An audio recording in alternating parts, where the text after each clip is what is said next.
विचार करा, जेव्हा एका सोशल मीडिया इन्फ्लुएन्सरचे शब्द थेट सरकारला जाऊन भिडतात तेव्हा काय होतं. एका बाजूला असते लाखो फॉलोअर्सची ताकद आणि दुसऱ्या बाजूला असते अटक आणि अकाउंट बॅनची टांगती तलवार.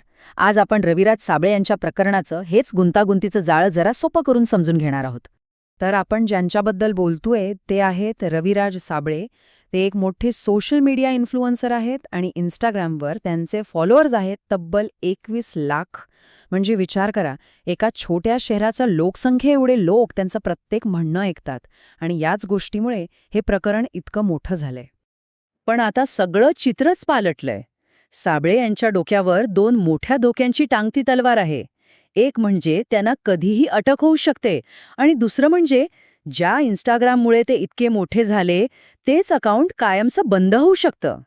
अच्छा, तर हे सगळं राजकीय वादळ नेमकं सुरू कुठून झालं? तर याची सुरुवात झाली एका अशा आरोपाने जो साबळे यांनी थेट एका सरकारी मंत्र्यावर लावला होता. आणि हा काही साधासुधा आरोप नव्हता.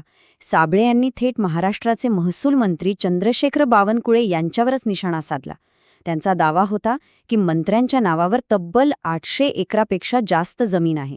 आता बघा, इतकी मोठी जमीन एका सार्वजनिक पदावरच्या व्यक्तीच्या नावावर असणं हा किती गंभीर आरोप असू शकतो. पण साबळे इथेच थांबले नाहीत. त्यांनी आपले आरोप सिद्ध करण्यासाठी चक्क सरकारी पुरावेच लोकांपुढे आणले. त्यांनी जमिनीची अधिकृत कागदपत्र म्हणजे आपला जो 7/12 उताला असतो तोच थेट दाखवला. इतकंच नाही तर त्यांनी आपल्या फॉलोअर्सना सरकारी वेबसाईटवर जाऊन ही माहिती स्वतः तपासा असं आव्हानही दिलं. आता इतके मोठे आरोप झाल्यावर सरकार आणि मंत्र्यांची टीम काय गप्प बसणार का? अजिबात नाही. मग त्यांनी यावर काय स्पष्टीकरण दिलं? चला आता या कथेची दुसरी बाजू पाहूया. आणि इथेच या प्रकरणातला खरा पेच सुरू होतो.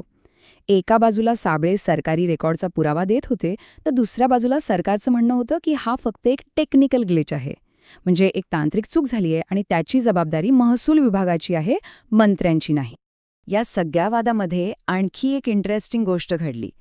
ज्या सरकारी वेबसाईटवर ही सगळी माहिती होती तीच वेबसाईट अचानक काही काळासाठी बंद करण्यात आली.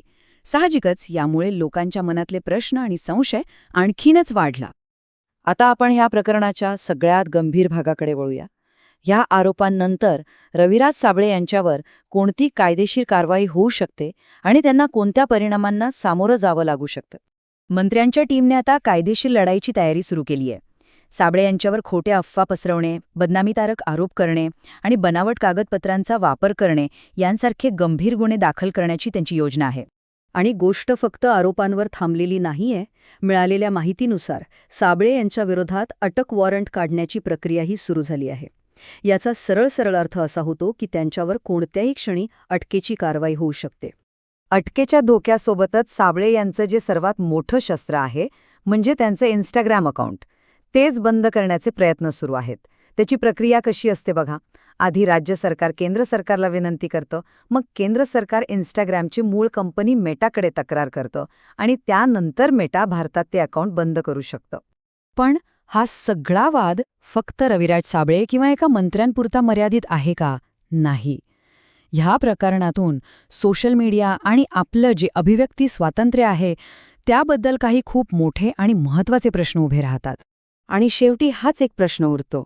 आजच्या या सोशल मीडियाच्या जगात सरकारमधल्या चुका लोकांसमोर आणणारा व्हिसलब्लोअर आणि खोटी माहिती पसरवून बदनामी करणारा गुन्हेगार यांच्यातली नेमकी सीमारेषा कुठे आहे, याचं उत्तर शोधणं हेच आपल्या सगळ्यांसमोरचं एक मोठं आव्हान आहे.